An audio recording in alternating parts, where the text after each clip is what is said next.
Moringueros, ¿qué pasó? Bienvenidos and welcome. Thanks so much for joining me here at Grow Moringa Farms in Plant City, Florida. I'm Kendrick Henry, your local USA Moringa farmer. Would you like to learn how to grow Moringa commercially, for business, as an income, even in your own backyard? This is a very small space compared to the whole 2.5 acre property that we have. I've only started on this half acre here. And I'd love to teach you how you can also grow Moringa for extra income. Every single day I go live at 3 p.m. Eastern Time inside of the Grow Moringa Collective members area for the rest of the summer. It's open enrollment. Essentially, I get the question all the time, what is the Grow Moringa Collective? And first and foremost, it's an educational platform. And the curriculum is based on my book, Grow Moringa, The Ultimate Guide. If you're not able to join the classes or you don't want to join the community, you're more than welcome to grab the book and learn on your own. But if you want to get in-depth care, attention, and support, that's where I offer classes, courses, and where we can meet every single day at 3 p.m. Eastern Time on a Zoom, on a live Zoom. And I usually have 20, 30, 40 people in each class coming in whenever they can. And then I'm noticing that those that can't attend the class, they're able to watch all the recordings and they're really enjoying being able to watch the recordings on their own time. These are all full-length private courses that are inside of the Grow Moringa Collective members area. You can have access today, instantly, to everything that I offer our growers around the world just by clicking on the training program at growmoringa.com. It'll take you in and it'll tell you all the things that you get, all the benefits, all the rewards for signing up to the Grow Moringa Collective. Plus, it helps to support other local growers. We're offering scholarships and grants to other members who are in need of materials and mostly the education. That's really the most important part. So what I'm going to do today is just continue our maintenance, our daily maintenance here. It's early before it gets too hot. And I'm just going to do a little bit of a walkthrough with you. I can start to see the difference in the growth already in our intensive beds just from feeding them over the last couple of days. So I really appreciate you for joining us and hanging out. And if you need any extra support, you can always text collective to 813-696-6676, and I'll get back to you as soon as possible. So I really appreciate you for watching and hanging out. Please subscribe to the Grow Moringa YouTube channel and like this video when you get a chance. Thanks for hanging. Let's jump right in. All right. Got my hat cam. Yes. Lovely. So what I can see so far is over the last couple of days, these are really shot up and really green. I hadn't watered these babies in almost a month. And since feeding them just a few days ago, they're already darkening up, thickening up. The next step is going to be actually harvesting all of these greens and getting these greens cut back. Same thing here. We went ahead and started to water and feed. Now we're on the third row where I'm going to go ahead and just turn the water off. I've got some extra drip line, so that way when I turn the water back on over here, we can fix the hose and get these babies watered throughout the day and fed. So what I did was I pulled a line up from the well and created this little hose depot here. And I'm just leading the water out with a single drip line. It's a very cheap and effective little method to get started on our path to setting up an irrigation system. I've never really done irrigation because I grow moringa, and moringa is drought tolerant. Thank goodness, because we are in a severe drought right now here in Florida. Here it is almost the middle of June and we haven't had any rain yet. So I'm going to go ahead and just pull this up. These babies were watered all day yesterday, all last night. And I can see that they're already greening up a little bit, but the yellow down below is telling me that they're really ready to pop. They're really ready to grow big. And the next thing that I need to do is actually cut and trim and prune all of these tops. Let's see here. So that way they can shoot their energy back down into the root systems and then come back up with a thicker stalk. So that way they're not just stretching and getting tall and falling over. Instead, see, like this, instead what I'm going to do is I'm going to come through here, pop all these tops off. The energy is going to go back down into the root system, and it's going to come back up with more material, more organic matter, and it's going to thicken the stems. And then that way we can put them in the mail and ship them. I'm going to be shipping all of these trees throughout the rest of the year to customers and growers who may want to grow moringa, but every single year they may die back in their region. Moringa is a tropical tree, and they really love the heat. And so a lot of times people grow moringa, and then when winter comes, they usually die back. And then people give up.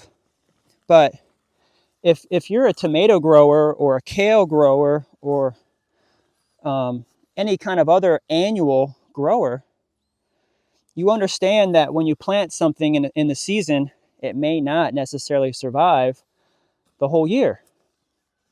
And that's just kind of what I really want to emphasize with growers who are growing it in other states around the country, that if once you start growing moringa and it dies back in the winter, don't give up. Just start it over again. Do it again.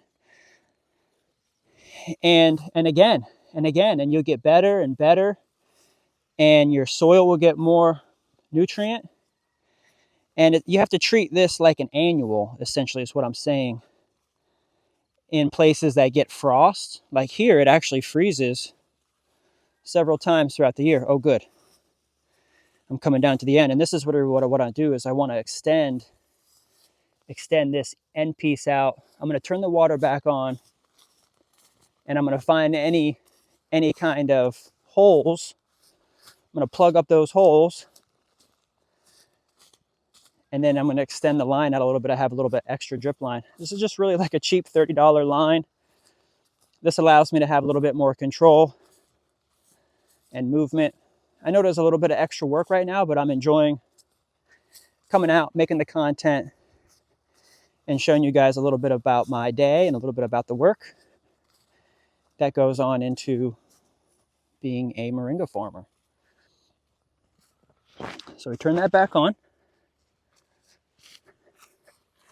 Okay, I got my cutters. Let's get some extra hose. That way, if I see if there's any like short spots between two junctions, I can just bring in an extended line, like right here. And the reason why this happens here on this location and on my well is because I have a lot of sand in my well. Okay, so there's a junction here. So what I'll do is I'm going to cut this out. Okay. And I'm going to go ahead and just take this out here. I'm going to connect it here. And since I just cut quite a bit out, if I see another spot like this, then what I'm going to do is and see how there's a bunch right here. There's a bunch of junctions. There's like 4 or 5 junctions right here. So I'm going to just grab this and trim it. And then I'll take this out here.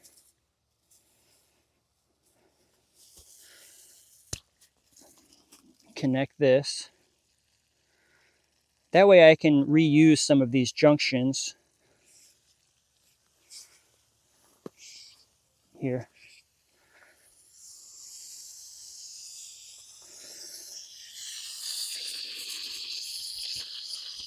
Ah, there we go.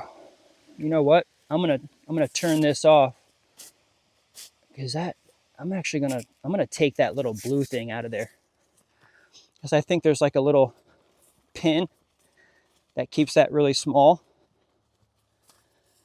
and I want it to really just push out. Don't know if it's going to be a good idea or not. We'll see. We'll see if it causes more issues. Let's see what I'm talking about. This little blue thing in here. See if I can find a stick to just push it out. Just want to push this thing out. There we go. I'll hold on to that just in case I need it again. Hook this back in. See, there's a bunch of sand in there.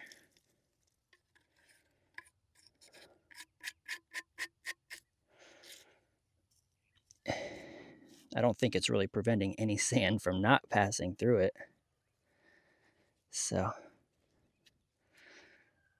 put that back in. Now we've got a little bit of extra room here. And now I can use these 2 junctions in the future. Here, 1, 2. And so hold on to these. Let's turn the water back on and see where there's any other holes. And then we're going to feed the line. Oh, yep. There's a hole right here. There's a hole right there.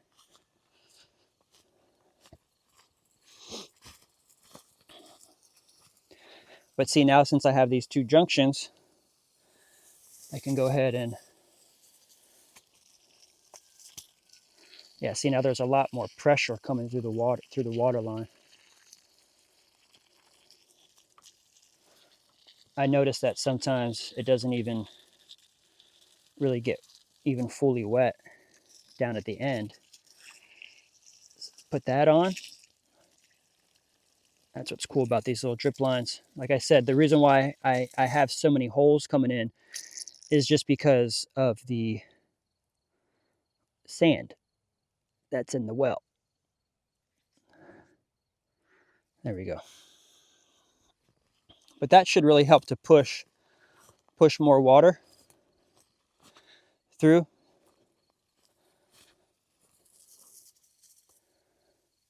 There's a little hole forming there. It's quite all right. We'll let that do its thing.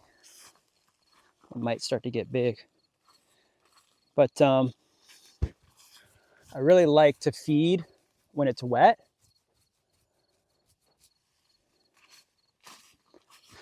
And now that these babies are getting watered, I'm going to go ahead and feed them. I'm pretty sure that I fed the first line, the second line, and the third line. I'm not sure if I even fed it. But what I can do is I can feed it again. Just here. Just because it's wet. I only really like to feed it in when it's wet.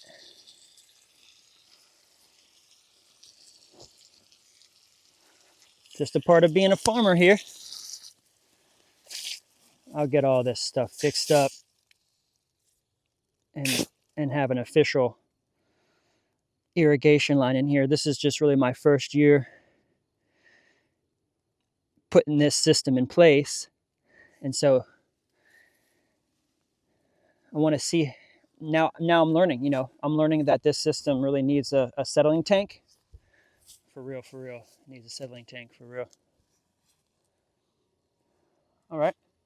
Let's go ahead and get the food. I'll fill up on food while that's watering. Yep, just what I thought. I had watered and fed 1 and 2, and then last night I watered 3, and now it's time to feed number 3. While we're feeding number 3, row number 4 is getting watered. And that's what I like to do, is I like to feed once the row is watered. I don't really like to feed when it's dry. I don't think that that's recommended. Actually, I've seen some of that in the writings, is when you apply the biostimulant, you want to apply it when it's wet. That way the microorganisms don't just die right when you plant them or when you feed them, and they reach further down into the soil because of the moisture. So I've been watering row 3 all night, and now we just moved to row number 4. We're watering that. We're going to water that all day and all night, and then I'll feed that tomorrow. And we're pretty much back to our last row, our 5th row here, which was really dry when we started this series here of maintenance and feeding and watering. So what I have here is moringa leaf extract that's made specifically for plants, all plants. You can grow tomatoes, peppers, oranges, citrus, cucumbers, pomegranates, eggplants, anything, avocados, which I am going to actually feed a little bit of my avocado tree too, make sure she comes back, and also feed the citrus that we have back there too. And so you use 1 ounce of this for every 32 ounces of water.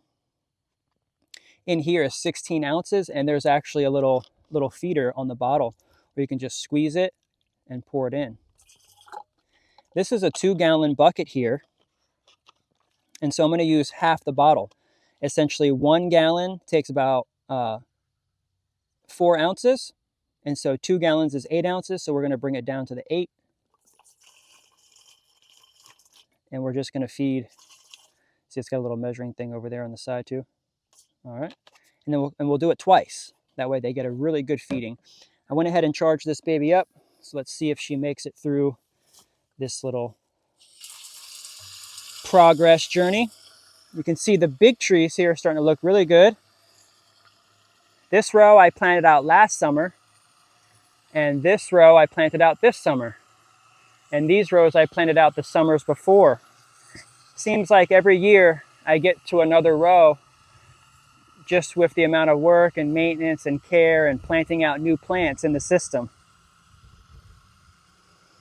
Along with all the other things that we're doing, mostly teaching. What I noticed in the industry when I went to the farmer's market for like 5 years straight was that nobody had heard about moringa. And so I made a commitment to myself that I would turn my business mostly into an educational and teaching platform. So that way more and more people at least knew about moringa. So I'm just flooding the internet with moringa content. Let's go close that up just in case it gets wet. I love this little automatic feeder. So we're watering that baby in. And since this row of 10,000 seedlings is already watered in, we'll just go ahead and start feeding it. And pretty soon here, I'm going to have to start harvesting these greens because they are starting to turn yellow down below. And that's just the nature of moringa. The leaves are very short-living leaves. They don't live very long. And see, now they're starting to fall over here. So by cutting these tips back, it's actually going to strengthen the stems and strengthen the root system. So if you have a moringa tree that's falling over and it's just getting too long and lanky, the best way to get your trees thicker and bushier to have more greens, that way you can eat them, is to eat them and to trim them back before they get yellow. You want to eat the greens when they're green, not when they're yellow.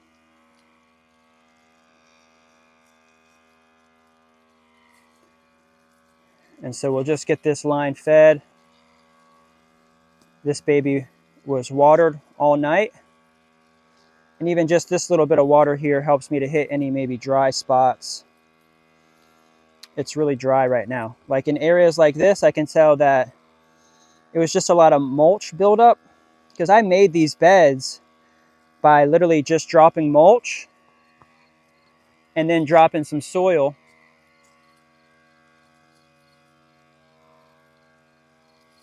on top of the mulch, and then I dropped the seeds, and then I dropped soil on top of that, and then I dropped mulch on top of that.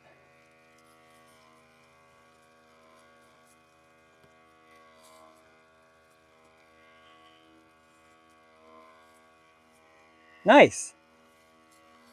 Just coming to the end here. Get these babies watered in and fed. They didn't get any water, mostly because the line was too short back here. And what I'll have to do is just come through here. When I start cutting the tops back, I'll start just kind of like weeding in the beds a little bit and getting some of this grass that's creeping in through here off the beds. Not bad. A little bit of a charge. Really helped.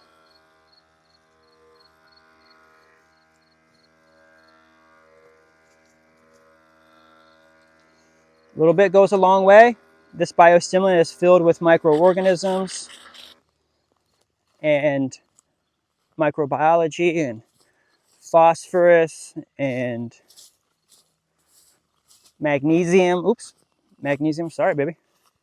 Zinc. And lots of vitamins and minerals for moringa. And that's because moringa is full of those essential minerals. Yeah. All right, release the pressure. And then we'll fill the rest in here. You can grab your own biostimulant. I have it in a bio box size like this, or you can get it even in bigger sizes. I have 5-gallon buckets available on the website. And if you'd like a little bit of a discount, 10% off, you can sign up to our affiliate program and get 10% off. And then when you sign up to the affiliate program, notify us if you'd like to get a coupon code. And then with that coupon code, you could use your own coupon code to get 10% off. And then when you order using your coupon code, you get 10% cash back from within the affiliate program that I pay out usually every month.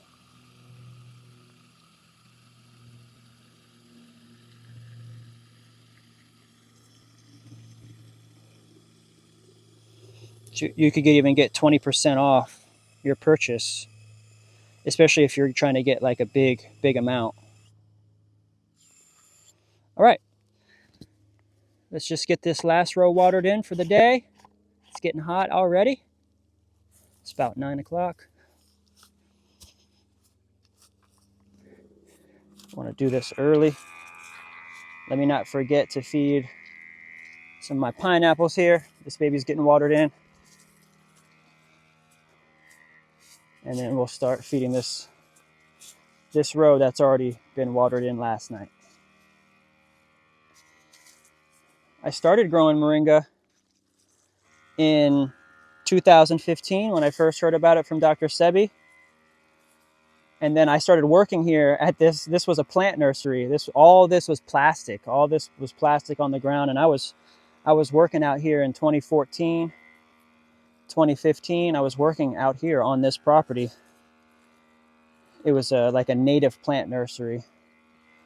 Had Simpson stoppers, Waltons viburnums, lots of grasses for subdivisions and for the fairgrounds. They did flowers. We did lots of flowers out here. And lots of ornamentals too. Mostly the owners of this property, the previous owners of this property, did lots of ornamentals as well. For like, you know, offices, commercial buildings and things where they like to have beautiful arrangements.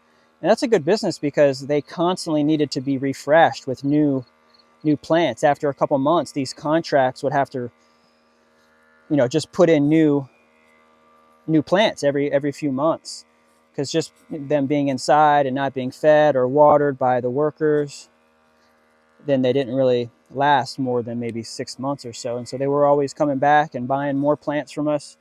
We would go out to Apopka, Orlando, and pick up lots of plants that were really small, and then we would care for them for like a month or two, feed them, and then we would triple, quadruple, 5x our money.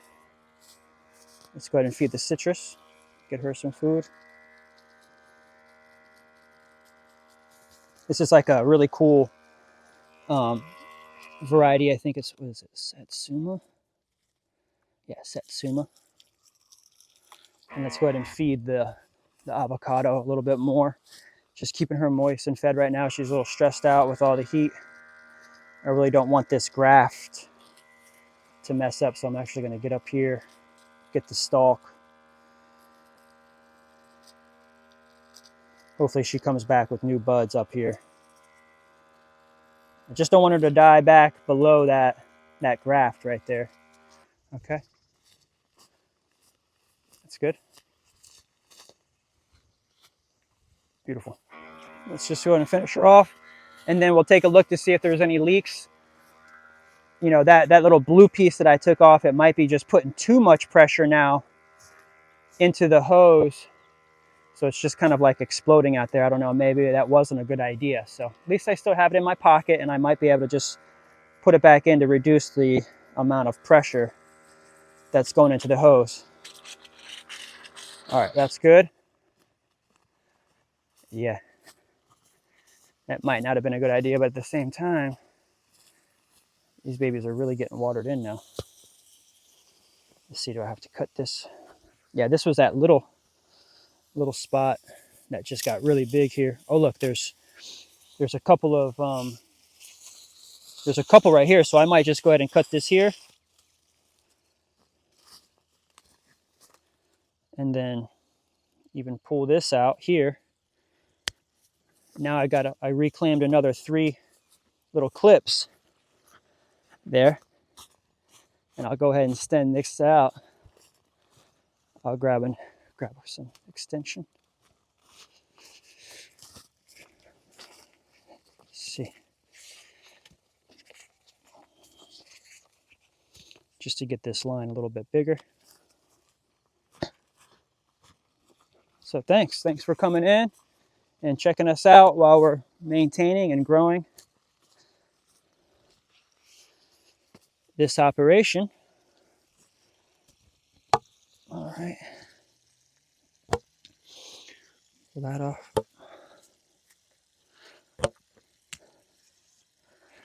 So reclaimed a couple more clips. Go ahead and put this clip back in here. I can definitely tell that the water flow through here is a lot more intense, which may just cause more of the, you know, issues that we're having with this little cheap little line. Well, that water feels good. Nice. Hopefully the phone's still on. I know it's really hot, so it turns off sometimes if I get out here too late. See, look at that now. See, it's really pushing out a lot of water though. So let's pull this down so I can keep going all the way down. This variety is the PKM1. Nice. Let's see. Yep, should be pushing out water all the way to the end now. Okay, good. That'll call it a day here with you, and I'll be back with some more updates from the Moringa field here in Plant City, Florida. Oh man, yeah, there's another push right there. I'll probably have to put that little blue piece back in there, but it's all good. We're having fun. And I really appreciate you guys for coming to join us today. So many cool things happening here. Trees are getting real big, and we should be getting some rain. Do a little rain dance. Do a little rain dance. Come on, baby. Get some rain. These babies are getting real dry. And I love you guys and would love to teach you more about how we're doing this, what to do in the system to get bigger, better, bushier trees. Come join us inside of the Grow Moringa Collective members area, and I'll see you there.